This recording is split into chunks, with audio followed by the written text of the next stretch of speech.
Warhammer 40,000 is set in a very grim, dark future setting in the 41st millennium. Basically, mankind is surrounded by this immense alien horde that's bent on its utter destruction.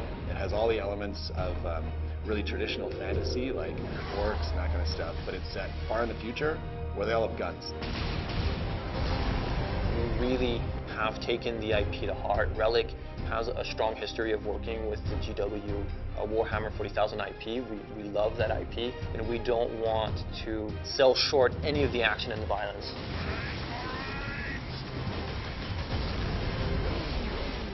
In our game, you're sent down to one small planet that's an industrialized world designed to manufacture weapons of war. The orcs are there to get their hands on the warlord-class Titan.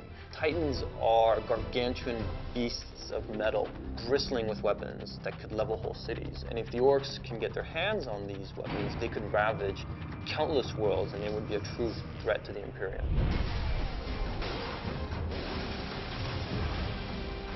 Space Marines started out as human beings, but they go through a rigorous process of training and physical transformation that really elevates them into almost demigods. Their bodies actually are implanted with new organs. Their strength is multiplied, their resistance is multiplied. Captain Titus is the protagonist in the story. He's the main character. He has the ability to take the rules and sort of interpret them in his own way, and some of the other characters in the story have different viewpoints on how that should be interpreted. Millions more of them. Our plan is unchanged. The main threat in Space Marine are the orcs. They are a brutal, animalistic, barbaric race of beings. Orcs is just one of the many races found in the fiction, and it's the one that we felt best complemented the Space Marines. Space Marines are very serious, very controlled. The orcs are sort of messy, vicious, violent, so it adds a nice contrast. We have some which are like shamans. They have magical powers. We also have Gretchen.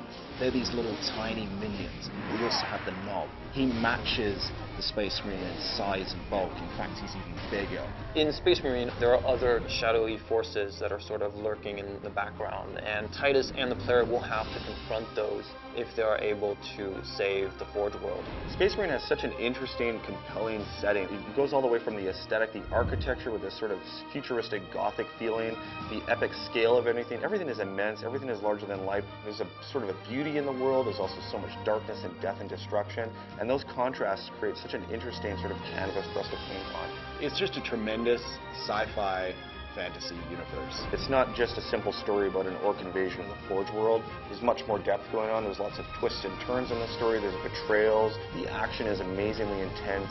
Really, anybody who likes science fiction, who likes any kind of blockbuster entertainment is going to love Space Marine.